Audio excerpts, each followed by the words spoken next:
नमस्कार मित्रों, आप सभी का स्वागत है ब्लैक बोर्ड क्लासेस पर। और राजस्थान इतिहास के अंतर्गत आज के क्लास में हम बात करने वाले हैं 15 क्वेश्चंस की, जो कि फोर्ट के ऊपर रहने वाले हैं।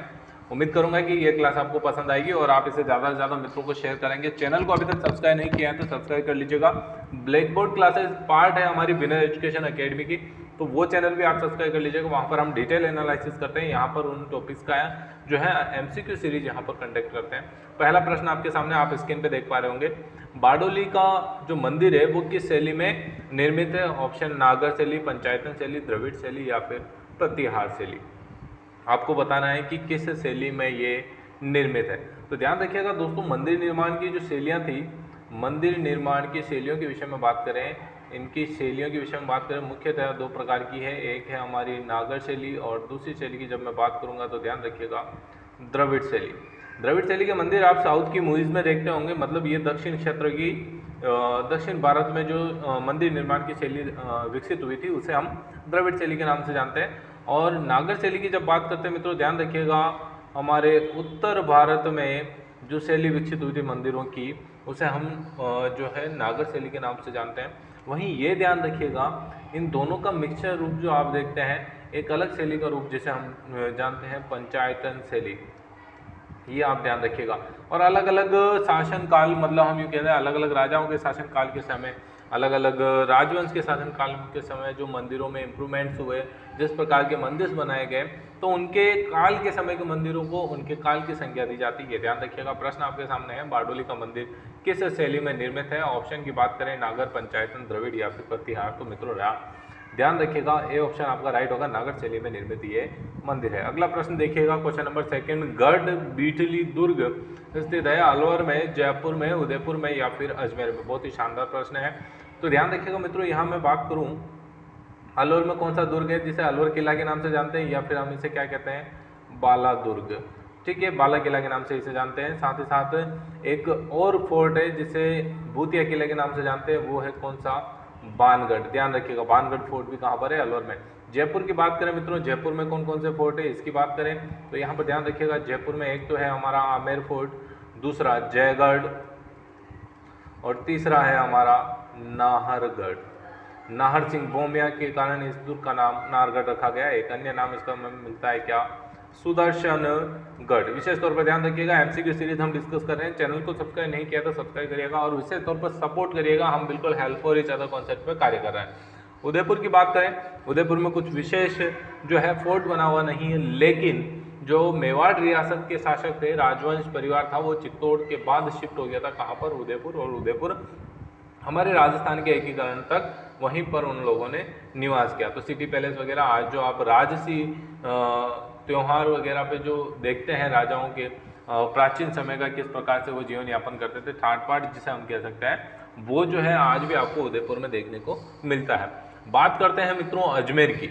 इस अजमेर नगर की बात करूं मैं, ध्यान रखिएगा किसकी बात कर रहा हूं मैं, अजमेर की बात कर रहा हूं।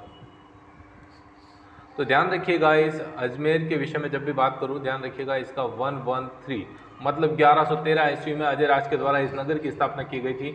और सुरक्षा की दृष्टि से ये नगर बसाया गया था।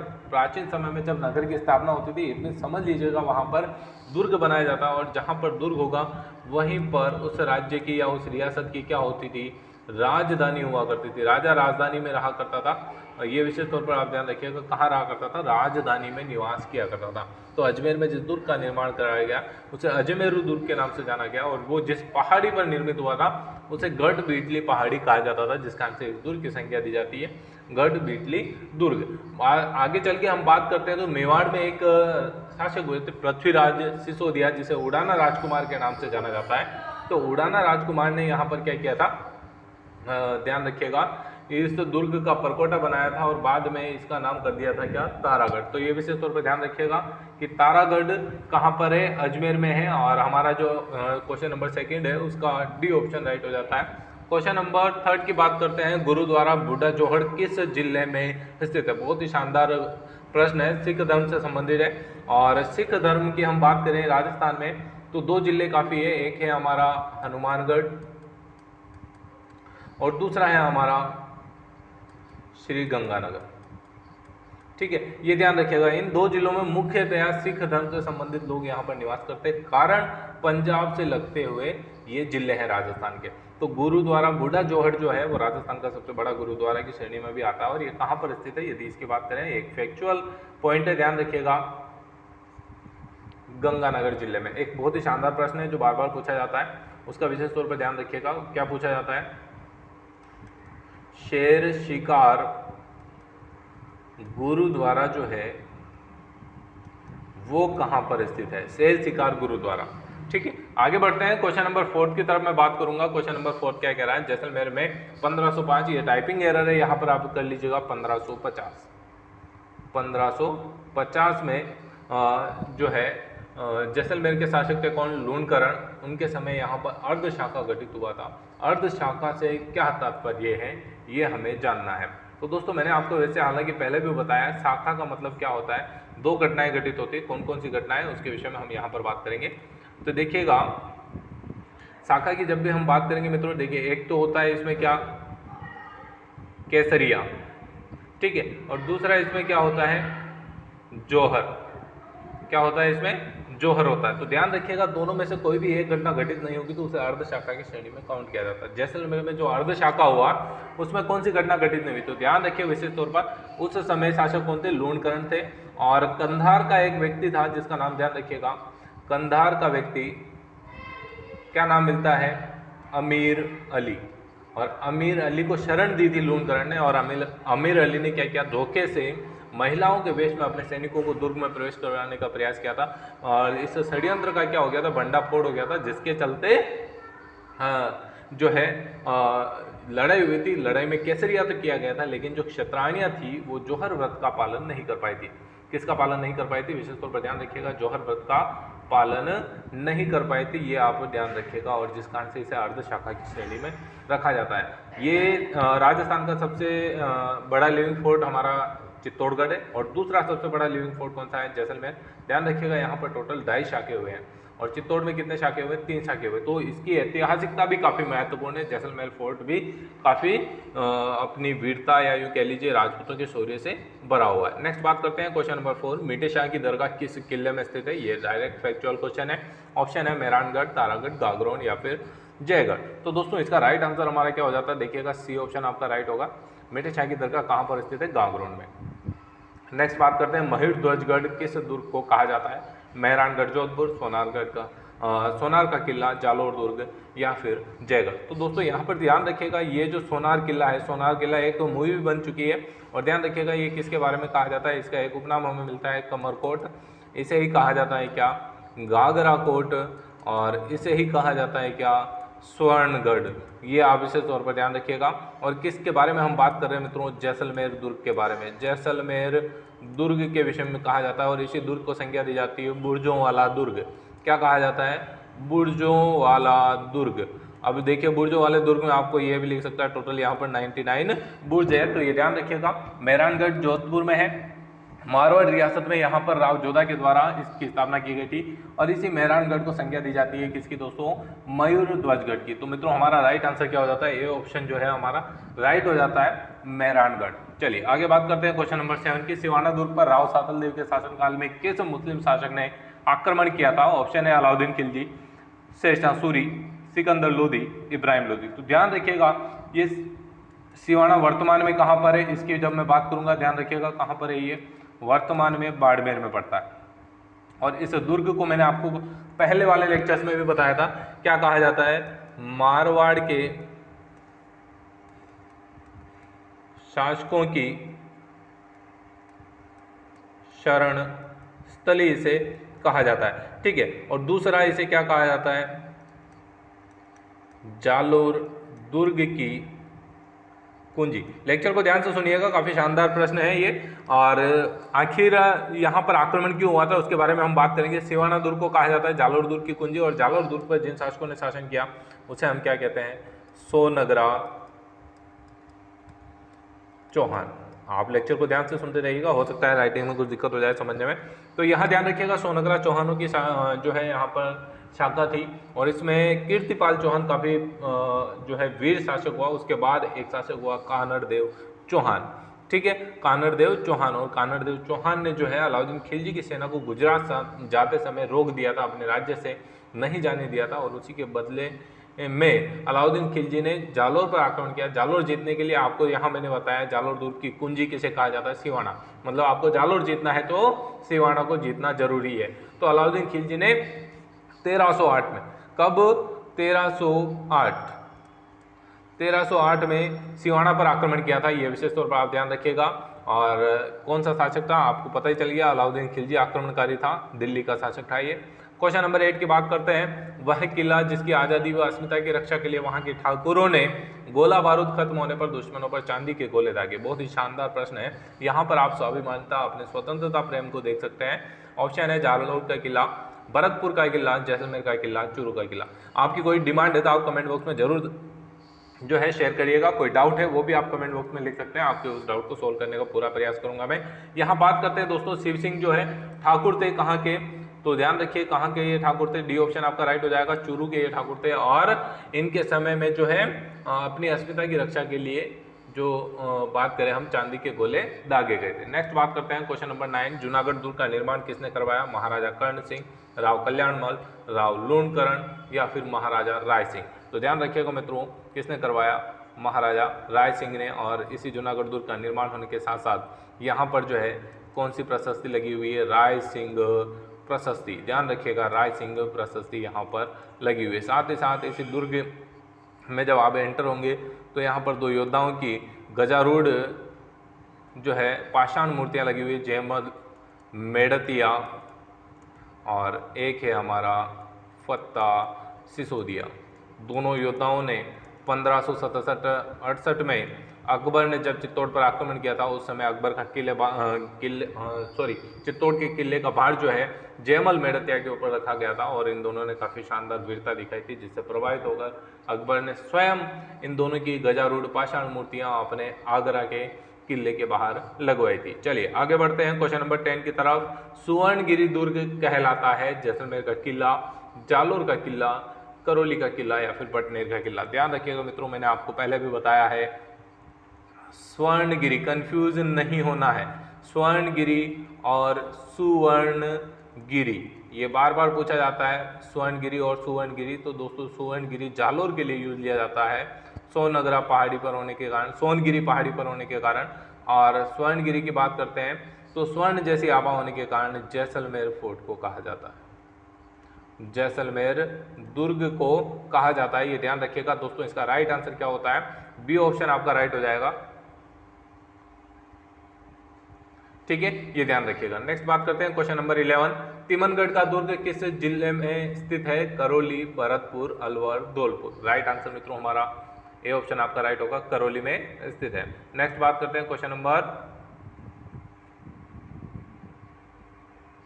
12। कोशवर्धनगढ़ किले का प्रचलित नाम है, मैगजीन दुर्ग, तारागढ़, चौमुहागढ़ या फिर शेरगढ़। ध्यान रखिएगा ये कोशवर्धनगढ़ कहाँ पर है, तो ध्यान रखिएगा ये कोशवर्धनगढ़ कहाँ पर है दोस्तों, 12 में। और इसी का प्राचीन नाम हमें क्या मिलता है, शेरगढ़। इसी शेरगढ़ का सबसे प्राचीन नाम था कोशवर्धन, हिंदुओं के द्वारा निर्मित यह दुर्ग था। बाद में शेरशाह सूरी ने यहाँ पर जो है मरम्मत कार्य करवाया था, जिसके कारण इसका नाम शेरगढ़ हो गया था। तो राइट आंसर हमारा क्या है, शेरगढ़ फोर्ट को कहा जाता है। क्वेश्चन नंबर 13 देखिएगा। कोटा में चंबल नदी के तट पर स्थित ऐतिहासिक महल जिसे राज्य सरकार पर्यटन केंद्र के रूप में विकसित कर रही है, ऑप्शन बनेड़ा महल, बनेड़ा भिलवाड़ा में पड़ता है, सुख महल, छत्रविलास या फिर अभेड़ा महल। तो अभेड़ा का महल काफी प्रसिद्ध है और टूरिस्ट की दृष्टि से हम देखें, टूरिज्म की दृष्टि से तो भी ये देखने लायक है। तो इसको जो है पर्यटन केंद्र के रूप में राज्य सरकार डेवलप कर रही है। Question number 14। तना पीर की दरगाह किस जिले में स्थित है, सिरोही, अजमेर, जोधपुर, नागौर। बहुत ही शानदार प्रश्न है ये, जो है मैं करवाने वाला हूँ आपको। तना पीर की दरगाह जितनी भी है राजस्थान की, वो फैक्चुअल क्वेश्चन में हम डिस्कस करेंगे। यहाँ पर बात करें दोस्तों, ये तना पीर की दरगाह कहाँ पर, सी ऑप्शन आपका राइट हो जाएगा, कहाँ पर स्थित है, जोधपुर में। Next question number 15। राजस्थान का दूसरा सबसे बड़ा उर्स किस दरगाह में बढ़ता है। बहुत ही शानदार, सबसे बड़ा उर्स कहाँ लगता है, आप सभी को पता है, अजमेर। हम सभी जानते हैं गरीब नवाज के नाम से इन्हें जाना जाता है, अजमेर शरीफ इन्हें कहा जाता है, क्या कहा जाता है, अजमेर शरीफ। और यहाँ पर बॉलीवुड के काफ़ी बड़े बड़े सितारे और पॉलिटिकल व्यक्ति भी यहाँ पर आते हैं, चादरें चढ़ाते हैं। आप सभी जान चुके होंगे। ख्वाजा मोइनुद्दीन चिश्ती की मैं यहाँ पर बात कर रहा हूँ। किसकी बात कर रहा हूँ? ख्वाजा मोइनुद्दीन चिश्ती की बात कर रहा हूँ, ठीक है, ये ध्यान रखिएगा।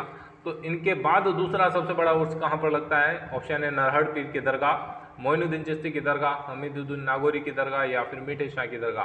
ध्यान रखिएगा, नरहड़ के पीर की हम बात करते हैं, यह कहाँ पर है? इसकी बात करूँ ए ऑप्शन में तो ध्यान रखिएगा ये झुंझुनू में। बी ऑप्शन की बात करें अजमेर में। सी ऑप्शन हमीदुद्दीन नागौरी, नागौर में इनकी दरगाह है। और मीठे शाह की दरगाह कहाँ पर है? गागरोन में। राइट आंसर की बात करेंगे मित्रों तो राइट आंसर आपका सी ऑप्शन होगा। हमीदुद्दीन नागौरी की दरगाह को क्या कहा जाता है? राजस्थान का दूसरा सबसे बड़ा उर्स यहाँ पर बढ़ता है। नेक्स्ट क्वेश्चन नंबर 16 देखिएगा। वह दरगाह जहाँ पर दाऊदी बोहरा समुदाय का उर्स बढ़ता है, जगह का नाम आप सभी लोग जानते होंगे, गलिया कोट। और ये कहाँ पर है? डूंगरपुर में। बहुत सी बार प्रश्न पूछा जा चुका है। किस नदी के किनारे हैं? माही नदी के किनारे। किस नदी के किनारे? माही नदी के किनारे ये स्थान पड़ता है।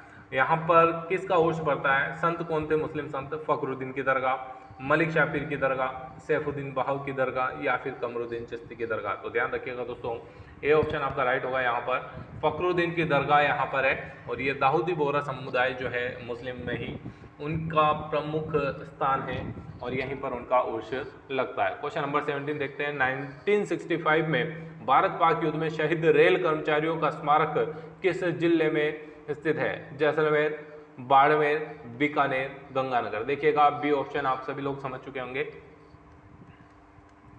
गडरा रोड, बाड़मेर में इन शहीदों के लिए स्मारक बनाया गया है। नेक्स्ट बात करते हैं क्वेश्चन नंबर 18 की। मंडन किस दुर्ग का शिल्पी था? अच्छा प्रश्न है। मंडन किस दुर्ग का शिल्पी था? ऑप्शन जालोर दुर्ग, कुंभलगढ़ दुर्ग, चित्तौड़गढ़ दुर्ग, रणथंभौर दुर्ग। सबसे पहले पता होना चाहिए मंडन था कौन। मंडन क्वेश्चन से ही आपको पता चल रहा है एक शिल्पी था। जाति की हम बात करें, जाति से क्या था? ये ब्राह्मण था। कहाँ का था? तो ये एक गुजरात का ब्राह्मण था। कहाँ पर रहा करता था? रियासत की बात करें मित्रों, ध्यान रखिएगा, मेवाड़ रियासत में ये नियुक्त था। किसके समय था? तो राणा कुंभा के समय। अब आप आंसर आसानी से बता पाएंगे। राणा कुंभा के समय किस दुर्ग का निर्माण हुआ? ध्यान रखिएगा, राजस्थान में या फिर हम मेवाड़ रियासत की बात कर लें तो मेवाड़ रियासत में जो है स्थापत्य कला का जनक कहा जाता है महाराणा कुंभा को। लगभग इन्होंने 35 साल तक जो है मेवाड़ में शासन किया था और इन्होंने बहुत सारे दुर्ग बनाए थे। वीर विनोद जो ग्रंथ है उसमें यह कहा गया मेवाड़ के 84 दुर्गों में से जितने 84 दुर्ग है, कितने दुर्ग? मेवाड़ के 84 दुर्गों में से 32 दुर्ग का निर्माण तो किसने करवाया? अकेले कुंभा के द्वारा करवाया गया था। ये ध्यान रखिएगा, वीर विनोद ग्रंथ में लिखा गया है। अब देखिएगा, इसमें चित्तौड़गढ़ दुर्ग पहले से बना हुआ था, इसका रिकंस्ट्रक्शन मतलब मरम्मत कार्य करवाया था। लेकिन कुंभलगढ़ दुर्ग जो है इसका पूर्ण रूप से निर्माण जो है कुंभा के द्वारा करवाया गया था अपनी रानी कुंभल देवी की स्मृति में, और नामकरण भी इसीलिए कुंभलगढ़ किया गया। और इसका शिल्पी कौन था? ध्यान रखिएगा, इसका शिल्पी था दोस्तों मंडन। ठीक है, क्वेश्चन नंबर 19 की तरफ बढ़ेंगे। मेहरानगढ़ दुर्ग में स्थित चामुंडा माता के मंदिर का निर्माण किसने करवाया? तख्त सिंह, अजीत सिंह, राव जोधा या फिर राव बीका। ध्यान रखिएगा कि मेहरानगढ़, इस मेहरानगढ़ का निर्माण किसने करवाया? आप सभी लोग जानते हैं, राव जोधा ने। किसने करवाया? राव जोधा ने करवाया। और राव जोधा ने जो इसका निर्माण कराया, इससे पहले जो है मारवाड़ में जो राठौड़ वंश था उनकी राजधानी क्या हुआ करती थी? मंडोर हुआ करती थी। सुरक्षा की दृष्टि से इन्होंने चिड़िया टूक पहाड़ी पर इस दुर्ग का क्या करवा दिया? निर्माण करवाया। ठीक है, ये ध्यान रखिएगा। और अब हम बात करते देखिएगा, इस दुर्ग में दो माता के मंदिर हैं। एक तो है नागनेची माता का मंदिर जो कि इनकी आराध्य देवी है, और दूसरी है चामुंडा माता। और इस चामुंडा माता का मंदिर का निर्माण करवाया था दोस्तों राव जोधा ने। ये विशेष तौर पर ध्यान रखिएगा। इसी चामुंडा माता के मंदिर में नवरात्रि में काफ़ी लोग आते हैं। नवरात्रि में बहुत सारे लोग दर्शन के लिए आते हैं। और 2008 में यहाँ पर भगदड़ मच गई थी, जिस कारण से यहाँ पर लगभग 250 से 300 लोग मारे गए थे। और इसी भगदड़ को हम किस नाम से जानते हैं? तो ध्यान रखिएगा, इसी भगदड़ को मैं यहाँ लिख देता हूँ, मेहरानगढ़ दुखांतिका। किस नाम से जानते हैं? मेहरानगढ़ दुखांतिका के नाम से हम इसे जानते हैं। प्रश्न बहुत सी बार पूछा जा चुका है, कभी मौका मिलेगा तो हम इस दुखांतिका पर चर्चा करेंगे। अगला प्रश्न देखिएगा, क्वेश्चन नंबर 20। हाल ही में किस किले को यूनेस्को ने अवार्ड ऑफ एक्सीलेंस प्रदान किया था? तारागढ़ दुर्ग, मेहरानगढ़ दुर्ग, सोनार का किला या फिर नागौर का किला? तो दोस्तों राइट आंसर इसका आपका हो जाता है डी, नागौर फोर्ट जो है उसे अवार्ड ऑफ एक्सीलेंस प्रदान किया गया था यूनेस्को के द्वारा। और आपके लिए अंतिम प्रश्न ये है, यूनेस्को की फुल फॉर्म बतानी है आपको। कमेंट बॉक्स में बताइएगा यूनेस्को की फुल फॉर्म क्या है। उम्मीद करूंगा कि आपने क्लास को काफ़ी एंजॉय किया होगा, और यदि आपको क्लास अच्छी लगी तो इसे ज़्यादा से ज़्यादा शेयर करें। चैनल को सब्सक्राइब नहीं किया तो सब्सक्राइब करिए, और ज़्यादा से ज़्यादा सपोर्ट करिएगा ब्लैक बोर्ड क्लासेस को और विनर एजुकेशन अकेडमी को। जय हिंद, जय भारत।